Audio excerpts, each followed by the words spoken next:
caractéristique de notre communication de parler d'obésité et du syndrome du sommeil.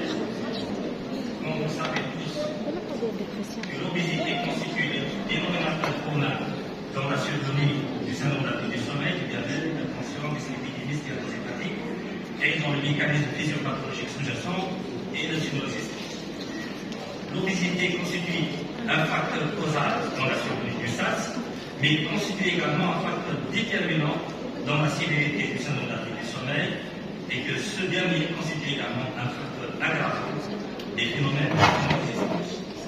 Je vais illustrer mon propos par cette étude personnelle qui a pour but de faire une analyse descriptive entre l'obésité, le syndrome du sommeil et la surrésistance, mais surtout de rechercher l'influence du SARS sur les phénomènes d'insulinorésistance et des paramètres qui ont des considérés le syndrome du tabac.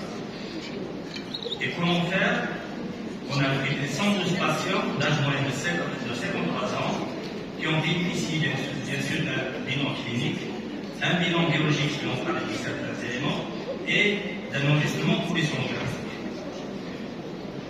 Alors, dans un premier temps, connecté de l'obésité et de l'insulinorésistance. On a étudié l'insulinorésistance par le Homaea, qui est un modèle mathématique qui étudie l'homéostasie du glucose. Et quand on regarde dans un premier temps le BMI comme un paramètre de sévérité de l'obésité, quand on essaie de corréler avec le taux de taille, on s'aperçoit que les patients qui ont plus d'obésité, eh bien, ils ont beaucoup de graisse au niveau viscéral, abdominal. On voit ici la corrélation parfaite entre le BMI et le taux de taille. Alors, quand on regarde le niveau d'insulinémie chez ces patients obèses, et qu'est-ce qu'on retient? Que les patients qui ont plus de graisse au niveau viscéral abdominal, eh bien, ils ont un hyperinsulinisme plus important. Et du coup, quand on voit le Homaea, le niveau d'insulinorésistance ici, on l'obtient avec la glycémie et l'insulinémie, donc c'est un modèle mathématique, et on voit que les patients, au fur et à mesure que la graisse viscérale des patients est importante, le niveau d'insulinorésistance augmente. Donc, la graisse viscérale ici est évaluée par le taux de taille. À chaque fois que le taux de taille augmente, et bien le niveau d'insulinorésistance augmente. Inversement, quand on voit le niveau d'insulinesensibilité, quand on utilise ce modèle mathématique qui permet de quantifier le niveau d'insulinesensibilité, on voit l'inverse. Les patients qui ont plus de graisse viscérale, beaucoup d'obésité androïde, évaluée ici par le taux de taille, ils ont un niveau d'insulinesensibilité réduit. Alors, qu'est-ce qu'on trouve également? On a dosé le triglycéride chez ces patients et finalement on s'est aperçu qu'il y a une corrélation parfaite entre le niveau d'insulinémie et le taux de triglycérides. Également, le niveau d'insulinesensibilité il baisse au fur et à mesure que le taux de triglycérides augmente. Donc, à défaut de doser l'insulinémie pour étudier l'insulinrésistance, c'est bien de doser les triglycérides chez les patients obèses pour avoir une évaluation indirecte du niveau d'insulinrésistance. Alors, qu'en est-il maintenant de l'obésité et du syndrome du sommeil? Ça, c'est connu dans la littérature. Quand on fait des scanners péri-ombilicales chez les patients obèses, on s'aperçoit vite que le taux de la surface de graisse viscérale augmente au fur et à mesure que l'index d'Apley augmente, c'est-à-dire la surface de graisse viscérale détermine le niveau de sévérité du syndrome du sommeil. Et en pratique, à défaut de faire des scanners péri-ombilicales à ces patients, bien évidemment, on prend le tour de taille qui est un paramètre indirect de l'obésité androïde, et on s'aperçoit que la sévérité du syndrome du sommeil augmente avec la sévérité de l'obésité androïde. Alors, chez ces patients obèses, et à cette graisse qui se dépose au niveau viscéral abdominal, il y a une partie de cette graisse qui se dépose sur les parois latérales du pharynx. Ça réduit la lumière du pharynx, donc ça prédispose aux apnées, mais également il entoure les muscles dilatateurs qui sont censés se contracter pendant le sommeil. Donc, par la surcharge graisseuse, ça favorise l'apnée. Donc, le témoin indirect de cette graisse péripharyngée, c'est le taux du cou. Quand on le mesure, il y a une corrélation parfaite entre le taux du cou avec le niveau de sévérité de l'apnée du sommeil. Donc un taux du cou large, c'est un facteur prédictif de ces types de syndrome d'apnée du sommeil. Et d'ailleurs, dans le dernier score de dépistage du syndrome d'apnée du sommeil qui a été établi à Lausanne, qu'on appelle le score non-SAS, parce qu'en il est négatif, il a une valeur prédictive qui atteint 98%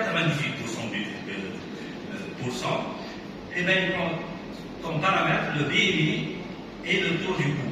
Quand on a un BMI plus de 30, on est obèse, on a déjà 5 poids, et quand il y a un taux du cou plus de 40, on a déjà 4, ça fait 9, et un score plus de 8, ça rend ce score positif. Donc l'importance de calculer le BMI et la circonférence du cou dans la détection, dans le dépistage du syndrome d'apnée du sommeil.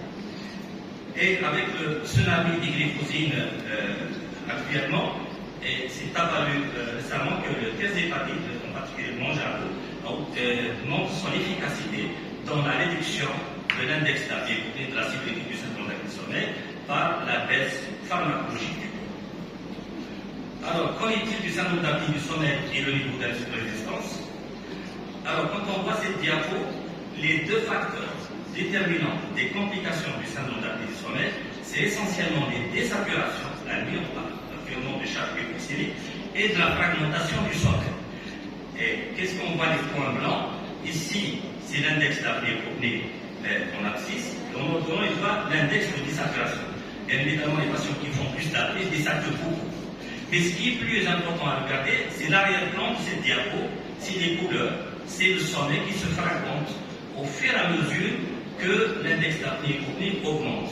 Au début, chez ces patients qui sont moins apnés, ils ont un sommeil plus ou moins continu. Et dès qu'il y a les apnées qui augmentent, on voit le sommeil se fragmenter au fur et à mesure et on a peu de sommeil lent profond. Alors, syndrome d'apnée du sommeil, syndrome métabolique, quand on voit rapidement, moins de 5, il n'y a pas de SAS, 5 à 15, SAS léger, 15 à 30, il est modéré, et plus de 30, il est sévère.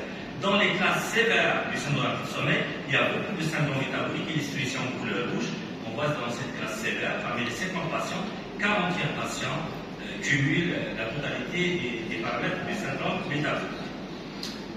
Qu'en est-il maintenant du rapport du SAS et du niveau d'insulinrésistance qui est évalué par le rapport glycémique sur HDL? On s'aperçoit vite que les patients qui font plus d'apnée pendant le sommeil, ils ont un niveau d'insulinrésistance élevé. Diabète et apnée du sommeil, dans cet échantillon de patients qu'on a pris, la moitié des patients ne sont pas diabétiques, un quart sont diabétiques et un quart sont dysglycémiques. Quand on prend les dysglycémiques, on les étudie, on s'aperçoit que les patients qui bénéficient la nuit d'une polysonographie, quand ils se réveillent le matin, on fait un dosage glycémique à jeun et on obtient ceci. Les patients qui font plus d'apnée ici en rouge, eh bien, ils se réveillent le matin avec une glycémie élevée. La même chose en bleu, les patients qui désaturent beaucoup la nuit, ils se réveillent le matin avec une glycémie à jeun élevée. Et pour montrer en puissance ou de démontrer ce lien, on dose l'hémoglobine glyquée et on s'aperçoit vite que l'hémoglobine glyquée est plus importante chez les patients qui font plus d'apnée pendant le sommeil. Alors, l'hypertension artérielle, les patients réputés, 2 tiers sont déjà connus et 1 tiers ne sont pas connus hypertendus. Quand on essaie de prendre des patients qui ne sont pas connus hypertendus, on cherche l'hypertension masquée en groupe, mais surtout ce qu'on trouve, c'est l'altération du rythme circadien de la pression artérielle, c'est-à-dire que les patients ne disent pas la nuit en matière de pression artérielle, systolique et diastolique, et ils font parfois une hypertension nocturne, c'est une hypertension nocturne, surtout l'hypertension matinale qui coïncide avec le sommeil paradoxal, là il y a plus d'apnée du sommeil, et surtout quand on regarde la variabilité de la fréquence cardiaque, témoin de la décharge de catécholamine, reflet d'une hyperactivité sympathique suite à la fragmentation du sommeil. Alors, pour prévenir les conséquences cardio-métaboliques liées au phénomène d'insuffisance, est-ce qu'il faut traiter le syndrome d'apnée du sommeil, traiter l'obésité en premier ou les deux? Il y a quelques années, on avait l'espoir de traiter, d'avoir une influence des paramètres du syndrome métabolique par le traitement par la ventilation d'une pression positive, la CIPA. Et quand on étudie, on essaie de voir. Et également, traitement pharmacologique du syndrome d'apnée du sommeil, le test d'hépatite, est-ce qu'il obtient des résultats meilleurs? En fait, test d'hépatite versus PPC, une question de symptômes. les données obtenues avec une thèse hépatique et confirme l'amélioration de l'index d'apnée en lien avec l'ampleur de la perte pondérale pharmacologique. Mais cependant, dans le cadre d'une apnée du sommeil sévère, l'ampleur de cette amélioration peut ne pas suffire à guérir l'apnée, alors que la PPC permet d'atteindre 90% d'efficacité. Alors, quelles séquences thérapeutiques proposées aux patients apnéiques? Sachant que la perte pondérale avec le test d'hépatite est progressive, donc la PPC, il a un effet on-off, un effet suspensif et non progressif. Donc la candidate donnée est la suivante. S'il y a un patient qui est symptomatique, il est somnolent, au point qu'il engage la responsabilité médicale, la responsabilité du patient devant le pénal, les patients qui somnolent parce qu'ils sont symptomatiques, vaut mieux les mettre dans un premier temps sous PPC et de mettre le traitement médical dans un deuxième temps. Également, si le patient il a un risque cardiovasculaire élevé, mais qu'il est moins symptomatique sur le plan clinique, il est préférable de mettre le traitement pharmacologique. Mais attention, si on met le traitement pharmacologique par le test hépatique, après la perte du poids, la PPC ou l'orthèse peut être envisagée dans un second temps si le patient il garde des désaturations nocturnes ou il devient symptomatique. Alors, dans cette étude, on a utilisé que le traitement par la PPC. Et qu'est-ce qu'on obtient? On voit ici le niveau 1, l'index d'apnée au début, était élevé, les patients ne sont pas traités. Et dès qu'on met la PPC, dès les premiers jours, on voit l'index d'apnée s'approche de 0. Donc, il a un effet immédiat sur la correction des apnées du sommeil. La PPC corrige de façon immédiate le syndrome d'apnée du sommeil. Alors, qu'en est-il de l'effet de la PPC sur l'hypertension artérielle? Quand on regarde ici avant traitement, ici après traitement, on s'aperçoit vite que quand on met les patients sous PPC avec le traitement médical de l'hypertension, il a un effet synergique sur la réduction des chiffres de la pression artérielle. Mais ce qu'on obtient le plus, c'est la réduction de la charge tensionnelle, surtout nocturne, on va dire systolique et diastolique. Ici avant PPC rouge, ici après PPC. Quand on met la CGM chez ces patients, on étudie la mesure continue de la glycémie chez ces patients.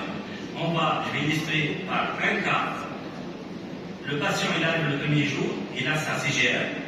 On fait la polysomnographie, ici on est à minuit, on voit que sa glycémie, il est pratiquement à 2 grammes la nuit. Et puis le premier jour, c'est un patient apnéique, on met la PPC, on voit que la glycémie, il commence à descendre. Ça, c'est la glycémie postprandiale du matin. Deuxième jour, le patient commence à s'habituer à la PPC, la glycémie descend plus. Et le G3, le patient, ça y est, il tolère sa PPC, on voit que la glycémie, elle descend à 1 gramme, et même moins de 1 gramme la nuit sous PPC. Mais plus important de dire est-ce que la CPAP finalement, quand on la met, réduire la glycémie c'est bien, l'hypertension, etc. c'est bien, mais est-ce qu'on agit sur la rigidité artérielle? Puisque on sait que le risque cardiovasculaire est lié à l'athérosclérose et la rigidité artérielle. Donc on mesure la pression artérielle de façon continue et la pression systolique centrale aortique de façon continue avec la rigidité artérielle, avec le sigmocore hardcore, le Syntec, qui est un appareil qui mesure de façon continue la pression centrale aortique et la rigidité artérielle. On s'aperçoit au début, les patients avant la PPC et après PPC, que la pression systolique centrale diastolique et systolique diminue parallèlement à la pression brachiale, mais il y a une baisse de la rigidité artérielle, mais surtout l'augmentation de la vitesse de l'onde de cours. Alors, est-ce que c'est tous les patients qui répondent en matière de rigidité artérielle quand on les met sous CPAP? Eh bien non, il faut voir des nouveaux biomarqueurs polygraphiques du risque cardiovasculaire, c'est-à-dire qu'il faut prendre un patient apnéique, avant de le mettre sous CPAP pour pouvoir réduire le risque cardiovasculaire, il faut phénotyper le patient. Et les paramètres, on a des patients qui désaturent beaucoup, on parle de charge hypoxémique, ce sont des patients qui probablement vont répondre à la PPC, qui vont améliorer le risque cardiovasculaire. Au-delà même, surtout la diminution de l'onde de cou. À la polygraphie, ici on voit des patients qui font des apnées et en post-apnée, une décharge de catécholamine avec l'hyperactivité sympathique, et on voit que la diminution de l'onde de cou, ici, à chaque fois qu'il y a une apnée, en post-apnée, il y a une diminution de l'onde de cou. Ça veut dire que ces patients-là ont encore des artères souples au point ils peuvent l'artère peut avoir une vasoconstriction sur l'effet des catécholamines, mais quand il n'y a pas la diminution de l'onde de cou, ça veut dire que les artères sont déjà rigides, la PPC ne va pas améliorer le risque cardiovasculaire et peut traiter que les apnées pendant le sommeil. En conclusion, le syndrome d'apnée du sommeil est un facteur physiopathologique important dans les mécanismes de l'insulinodépendance. Ce travail nous a permis de confirmer l'implication de l'obésité androïde comme facteur déterminant de la sévérité du SAS, l'influence de SAS sur la glycémie et l'hémoglobine glycée du patient non diabétique, c'est-à-dire à un stade précoce pour espérer devenir des cardiovasculaires importants. Enfin, le lien SAS et le niveau d'insuffisance sensibilité, c'est ce qui est le rapport glycémique sur l'artère. Ces résultats préliminaires nous permettent de souligner l'attention qu'il faut porter à la recherche du SAS chez les patients obèses et en particulier chez le patient prédiabétique, un stade utile avant que les lésions artérielles s'installent. Et le traitement du SAS contribue de manière non négligeable à la réduction des phénomènes d'insulinodépendance. Et je vous remercie.